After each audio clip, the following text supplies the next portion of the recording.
नमस्कार, जय हिंद, बहुत स्वागत है आपका। आप देख रहे हैं लाइव टाइम्स। मैं हूं आपके साथ पिंकी धनखड़। खबरों के खास बुलेटिन की शुरुआत करेंगे और बुलेटिन में इस वक्त की बड़ी खबर, बिहार में नीट प्रदर्शनकारी जल्द होंगे रिहा। इस वक्त की बड़ी खबर बिहार से सामने आ रही है, जहां पर नीट प्रदर्शनकारी जल्द रिहा किए जाएंगे। हिंसा को लेकर दर्ज एफआईआर भी वापस लेगी अब सरकार। गृह विभाग ने प्रेस रिलीज जारी कर ये जानकारी साझा की है। गृह विभाग की तरफ से एक प्रेस रिलीज जारी किया गया, जिसमें ये जानकारी देते हुए बताया गया है कि जो प्रदर्शनकारी हैं उनको रिहा कर दिया जाएगा। इसी के साथ एफआईआर भी वापस ले ली जाएगी।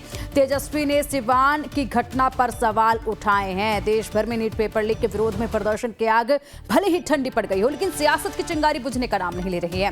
इस बीच बिहार सरकार ने बड़ा फैसला लिया है, जिसके मुताबिक नीट परीक्षा लीक को लेकर प्रदेश भर में हुए हिंसक आंदोलन से जुड़े सभी एफआईआर वापस लिए जाएंगे। गृह विभाग ने प्रेस रिलीज जारी कर बताया है कि 26 जुलाई 2026 की शाम 6 बजे तक हुए आंदोलन से जुड़े किसी भी व्यक्ति के खिलाफ किसी तरह की कोई कार्रवाई नहीं की जाएगी। वहीं नेता विपक्ष तेजस्वी यादव ने इस पर सवाल उठाते हुए पूछा है कि छात्रों की रिहाई का फैसला तो आ गया है, लेकिन सिवान में छात्रों पर AK-47 से गोली चलाने के आदेश किसने दिए थे?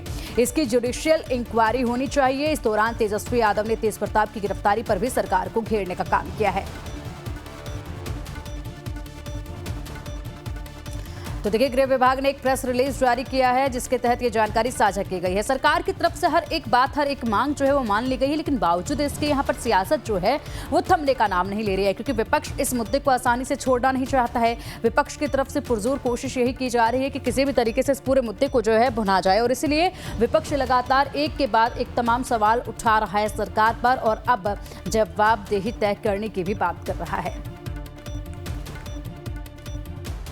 आप रिहाई का तो आदेश दे दिए जब हम लोगों ने आपको अल्टीमेटम दिया। आपने केस वापसी का तो ऐलान कर दिया जब हम लोगों ने आपको चेताया। लेकिन आप जो दोषी अधिकारी हैं कि किसके वजह से गोली चली और किसके आदेश से आपने गिरफ्तारियां की, उस जांच का क्या होगा? हम लोग अभी भी सम्राट चौधरी मुख्यमंत्री जी से कहना चाहते हैं, उन दोषी अधिकारियों पर जो है कार्रवाई की जाए। एक सिपाही को बलि का बकरा ना बनाया जाए। सिपाही की इतनी हैसियत नहीं है कि AK-47 जो है 15 साल के बच्चे पर छाती पर गोली चलाएगा। किसके आदेश से हुआ? इसका जो है जुडिशियल न्यायिक जांच होनी चाहिए। तब तक हम लोग चुप बैठने वाले नहीं है। वो मेरे बड़े भाई हैं, लेकिन उनकी अलग पॉलिटिकल पार्टी है। लेकिन मेरे वो बड़े भाई हैं तो मेरे और भी तो भाई जेल में हैं, चाहे तेज प्रताप जी हो या हजारों मेरे भाई, जो भी जेल में बंद है उसकी बात हम सब कर रहे हैं। कौन लोग आए? किन पे लाठियां चली, किन पे गोलियां चली? क्या वो तेजस्वी का भाई नहीं है?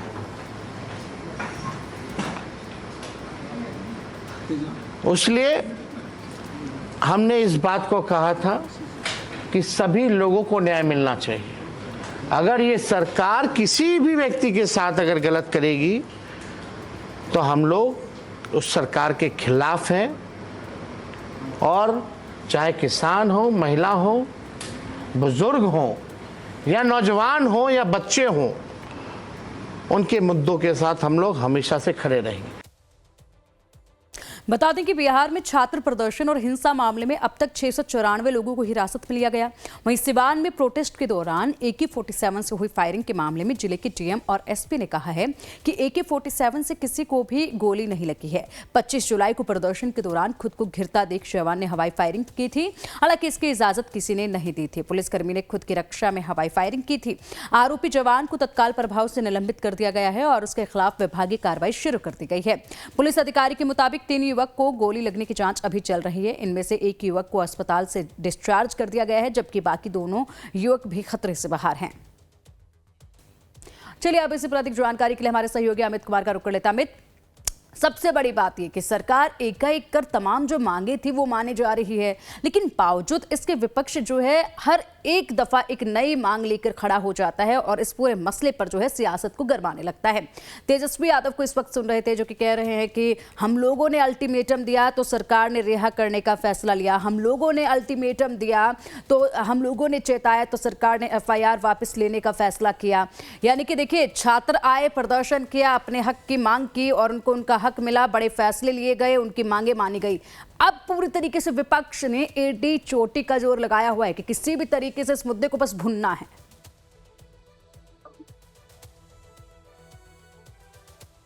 बिल्कुल पिंकी, बहुत फूक फूक कर जो है वो सम्राट चौधरी की सरकार कदम उठा रही है और जिस तरीके से सरकार ने अब जो फैसला लिया है वो भी आगे की सियासत को देखते हुए फैसला लिया है, क्योंकि जिस तरीके से तेजस्वी यादव इस मुद्दे को भुनाने में लगे हुए हैं पिंकी, ये बहुत आसान नहीं है सम्राट चौधरी और एनडीए सरकार को इससे पार पाना।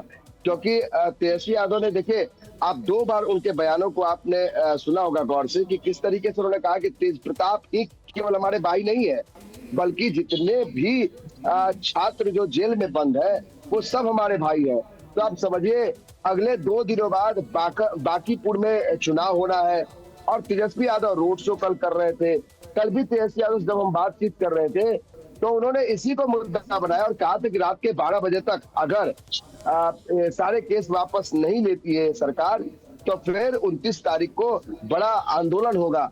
इस आंदोलन से बचने के लिए सम्राट चौधरी की सरकार ने ये जरूर है कि वो बैकफुट पे आ गई है, अपने फैसले को बदल दी है, क्योंकि उनके पास भी कोई दूसरा उपाय नहीं था। लेकिन सवाल यही है कि तेजस्वी यादव ये तो कह रहे हैं कि सब मेरे भाई हैं, छात्रों को रिहा कर दी इस सरकार ने, बैकफुट पर है और तेज प्रताप यादव की रिहाई भी करवा रहे हैं। सवाल ये है कि अगर AK-47 से डीएम और एसपी कह रहे हैं कि गोलियां तो चली लेकिन उन गोलियों से कोई घायल नहीं हुआ, फिर तेजस्वी यादव कैसे दावा कर सकते हैं कि AK-47 से गोलियां जो है वो उनके सीने को छल्ली कर दिया? और सीने में जब गोली लगी, बताया जा रहा है कंधे पे गोली। भाई, किसी भी तरीके से आपको सियासत करना है और तेजस्वी यादव खुलकर फुल डोज सियासत कर रहे हैं, क्योंकि 24 दिनों के बाद विदेश यात्रा से लौट कर आया है, एक बड़ा मुद्दा हाथ लगाया पिंकी, और इस मुद्दे को भुनाने में जुटे हुए हैं। सामने चुनाव है और बांकीपुर का जो बैटल है इसमें नितिन नवीन जो राष्ट्रीय अध्यक्ष है और सम्राट चौधरी जो मुख्यमंत्री बने, अभी 100 दिन पूरा किए हैं, इन दोनों की साख जो है वो दांव पर लगी रही है। और ऐसी समय में तेजस्वी यादव को लगता है कि एक ऐसा मुद्दा हाथ में आया है जिसके जरिए वो न सिर्फ सरकार पर हावी हो सकते हैं बल्कि जनता के बीच और छात्रों के बीच एक सेंटिमेंट भी पैदा कर सकते हैं। शायद यही कारण है कि तेजस्वी यादव तेज प्रताप का नाम लेते हुए उन छात्रों को अपना भाई मान रहे हैं, जिन छात्रों ने, हालांकि उन छात्रों के बीच से जिस तरीके से ये जो आगजनी की तस्वीरें हैं, जो गाड़ियों में तोड़फोड़ की गई, पूरे बिहार भर में तबाही मचाई गई, ये कौन लोग थे जिन लोगों ने नकाब पहना था? ये भी तेजस्वी यादव को बताना चाहिए कि क्या जो सरकारी संपत्ति जो बर्बाद हुई है, पुलिस की गाड़ियां तोड़ी गई, सैकड़ों लोग घायल हुए, ये लोग कौन थे? उनको मारने वाले कौन लोग थे? या अगर वो छात्र नहीं थे तो छात्र के भेष में उनके भीड़ में कौन लोग शामिल थे? क्या उन पर कार्रवाई की बात नहीं करते हैं?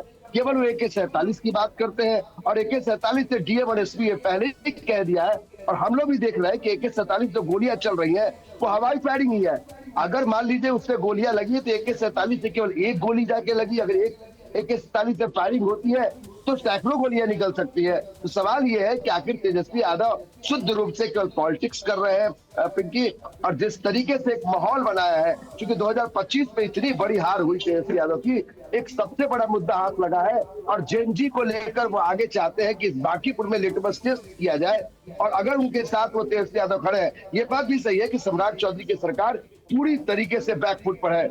एक तरफ आपने 600 लोगों की गिरफ्तारी कर दिया, आप जेल भेज दिए, आप तेज प्रताप यादव को जेल भेज दिए, आप विधायक को जेल भेज दिए। बिल्कुल अमित, आप बिल्कुल सही कह रहे हैं। एक प्रेस रिलीज बिल्कुल अमित, और देखिए अब बड़े फैसले भी लिए जा रहे हैं, हालांकि फैसले छात्रों के हक में है लेकिन सियासत इस पर जोरों पर है। फिलहाल अमित, आपका बहुत शुक्रिया इन तमाम जानकारियों के लिए और इन बड़े अपडेट्स के लिए। छात्रों के प्रदर्शन पर पुलिस एक्शन का मामला, याचिकाओं पर आज सुप्रीम कोर्ट में सुनवाई होगी। सुप्रीम कोर्ट में दूसरे राज्यों का भी मामला रखा गया है। देश भर में ऐसे मामलों के लिए SOP बनाने पर विचार किया गया है। इस वक्त की और आज की बड़ी खबर है, यहाँ पर छात्रों के प्रदर्शन पर पुलिस एक्शन का ये पूरा मामला है और एक्शन के इस पूरे मामले की याचिकाओं पर आज सुप्रीम कोर्ट में सुनवाई होगी। सुप्रीम कोर्ट में दूसरे राज्यों का भी मामला जो है वो रखा गया है, इस पर भी सुनवाई होगी। देश भर में ऐसे मामलों के लिए एसओपी बनाने पर भी विचार किया गया है। तो आज का दिन महत्वपूर्ण, जब सुप्रीम कोर्ट में इस पूरे विषय पर चर्चा होगी। सुप्रीम कोर्ट की तरफ से क्या बड़ी टिप्पणी की जाती है, इसका सभी को इंतजार है। तो देखिए, मामलों को लेकर एसओपी बनाने पर विचार किया गया है। याचिकाओं पर सुप्रीम कोर्ट में सुनवाई होगी। जो दूसरे राज्य हैं उनके जो मामले हैं वो भी रखे गए हैं यहाँ पर, उन पर भी सुनवाई होगी। तो यानी कि कुल मिलाकर जो तमाम दूसरे शहरों में, राज्यों में प्रदर्शन हुआ था, वहां से ये मामले निकलकर सामने आए थे, सभी को सुप्रीम कोर्ट में रखा गया है, जिस पर आज सुप्रीम कोर्ट में सुनवाई होगी। और सुप्रीम कोर्ट इस पर क्या टिप्पणी करता है या फिर क्या आदेश देता है, ये देखने वाली बात होगी।